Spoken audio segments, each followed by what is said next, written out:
We remember her as the leader of the free world and the ultimate stabilizer. But looking back from right now in February 2026, the data suggests Angela Merkel wasn't the architect of Europe's stability. She was the engineer of Germany's current collapse. It's a massive cognitive dissonance, isn't it? To go from seeing her as the ultimate safe pair of hands to the person structurally responsible for Volkswagen closing its German factories this very week. But we are going to unpack a very specific distortion in how we all view political competence. Because according to the source material we are diving into today, including a really brutal systemic breakdown of her 16-year reign, alongside her own newly released memoirs, Freiheit, her leadership style was entirely based on a scientific risk avoidance. And that paradoxically created the exact structural risks you are seeing in the news right now. Right, the things we thought made her competent are exactly what broke the system, and the source material really challenges the narrative. We're not taking a political side here, left or right. We are just reporting what this deep dive into the systemic analysis reveals about the mechanics of her power. Exactly. We're looking at the architecture of it all, and I think we have to start with the core illusion, that scientist persona. Because her brand was all about being a quantum chemist, right? She got her doctorate in 1986. She was rational, data-driven, completely drama-free. Yeah, and for a long time, the public and the global community assumed that meant she was focused on long-term data. But the analysis argues she didn't view politics as a battle of ideas or a vision for the future. She literally viewed it as thermodynamics. Wait, thermodynamics, so like we're talking about entropy here. Precisely, minimizing entropy. Her goal wasn't progress, it was just lowering the temperature of the system. In her paradigm, politics is pure mechanics. You just stabilize the system in the present moment. But the problem with suppressing energy in a system without actually releasing it is that the pressure just builds up underground. Which explains that specific verb that was going around diplomatic corridors back then. Oh, Merkel. Yeah, to Merkel, which did not mean to solve. No, it meant chronic indecision. It literally defined waiting until a majority forms completely on its own and then just quietly stepping in and joining it.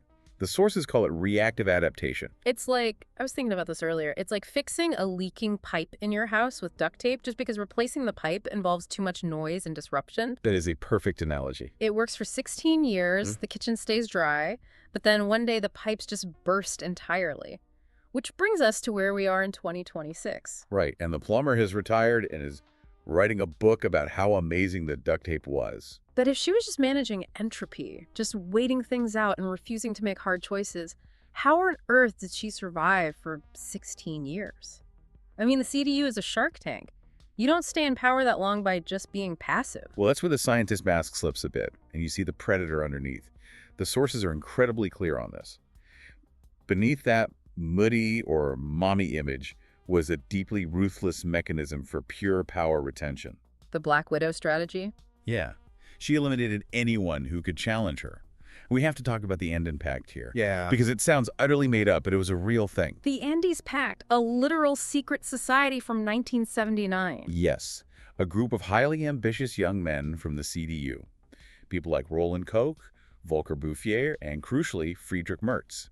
They took a trip to the Andes in South America, and they made a pact to help each other rise and eventually carve up the country's leadership among themselves. They were the ultimate old boys club, the crown princes of the party. Exactly. And they viewed Merkel, this physicist from the East, divorced, childless, as just a temporary anomaly, a placeholder they could use and discard when they were ready. And she completely flipped the script on them. She liquidated the entire pact, every single one of them, and she did it without any noise or public screaming matches. She used silence and bureaucratic maneuvering.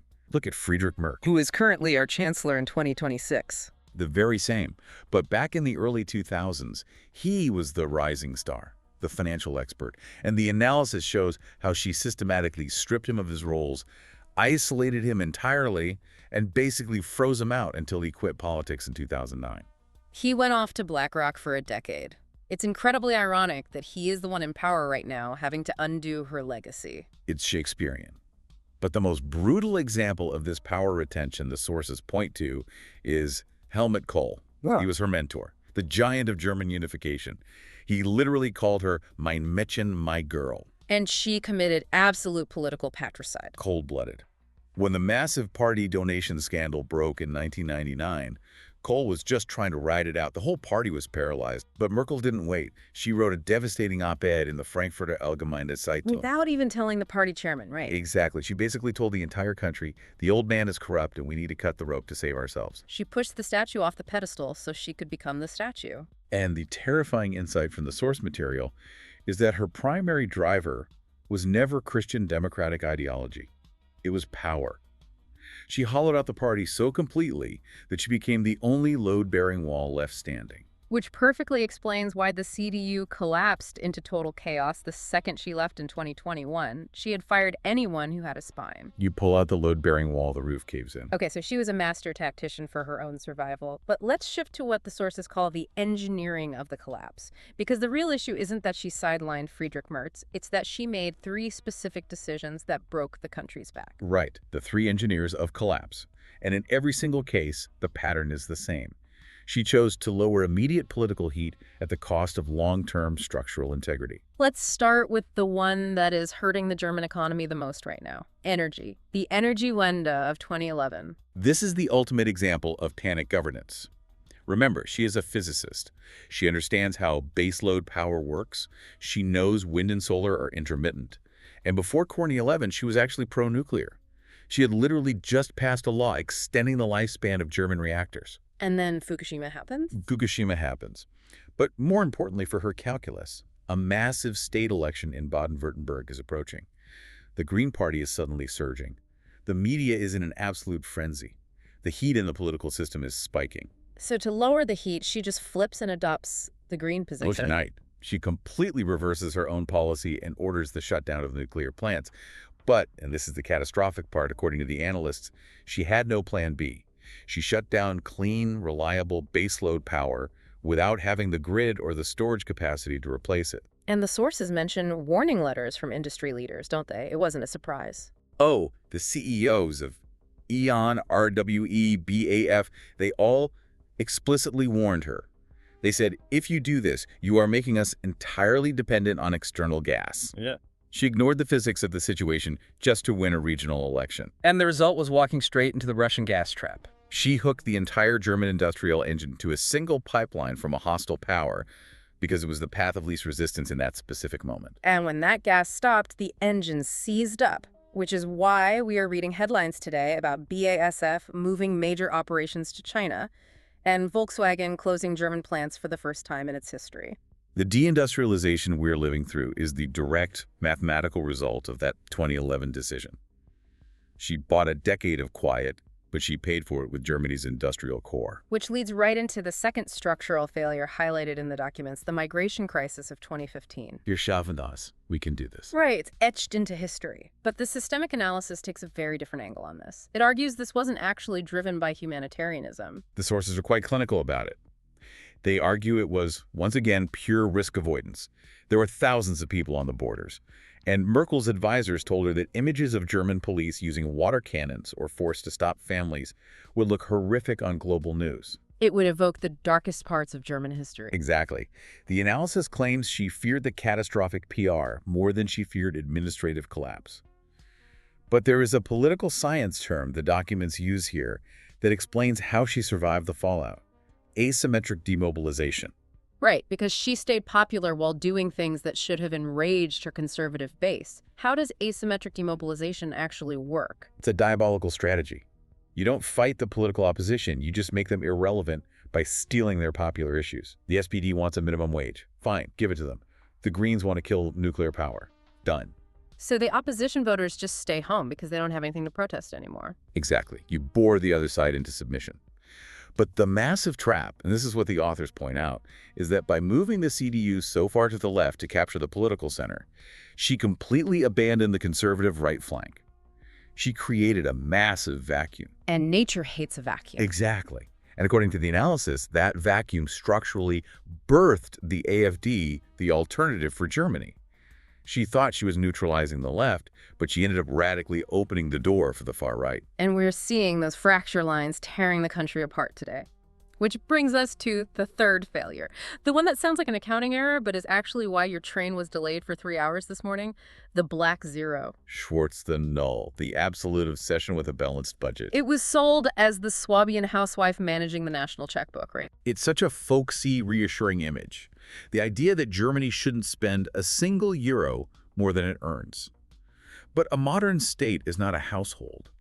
A state has to invest in its foundation. And the documents show that for 16 years, just to keep that zero on the balance sheet, she let the country's physical infrastructure rot. There's a stat in the source material that absolutely blew my mind. By the time she left office, Germany's digital infrastructure like fiber optics and 5G was ranking alongside developing nations. It was a global embarrassment. And look at Deutsche Bahn. The train network went from being the global symbol of German efficiency to a national punchline. Bridges literally crumbling, schools rotting, the army running out of working radios. She balanced the budget by eating the seed corn. It's the illusion of wealth. You look at your savings account and think you're rich, but your roof is caving in and your car engine is dead. You're not rich, you're just liquidating your assets. That is the perfect way to frame it. You're cannibalizing the future to make the present look profitable. But there is one more layer to this. Because even with all these policy failures, the one thing people always clung to was her integrity. The idea that she was honest. That she was fundamentally the data-driven scientist. And this is where the knife really twists in the analysis. Layer 4. Wirecard. The fintech darling that turned out to be a complete financial hallucination. This is the smoking gun that proves the data-driven image was a total facade. Because by 2019, the Financial Times was publishing highly detailed reports about massive systemic fraud at Wirecard. The math simply did not add up. So surely the rational quantum chemist Chancellor would look at the data and say, we need to audit this immediately. You would think so. But instead, she went to China. In September 2019, despite all the blaring alarms, she took Wirecard executives with her on a state visit to Beijing. She personally lobbied the Chinese government to open their market to Wirecard. Why would she do that? If the data was screaming fraud, why put her global reputation on the line? Because her network told her everything was fine. She had former political heavyweights people like Karl Theodor zu Guttenberg lobbying her office directly. They were on Wirecard's payroll. So she just ignored the objective math. She ignored reality and listened to the elite network. She operated on pure cronyism, exactly like the old boys club she supposedly dismantled. And when it finally collapsed, 1.9 billion euros were just missing, vaporized. It proved she wasn't checking the plumbing at all. She was just blindly trusting the lobbyists who told her the pipes were fine. So here we are. It is 2026. Merkel has been out of power for over 4 years.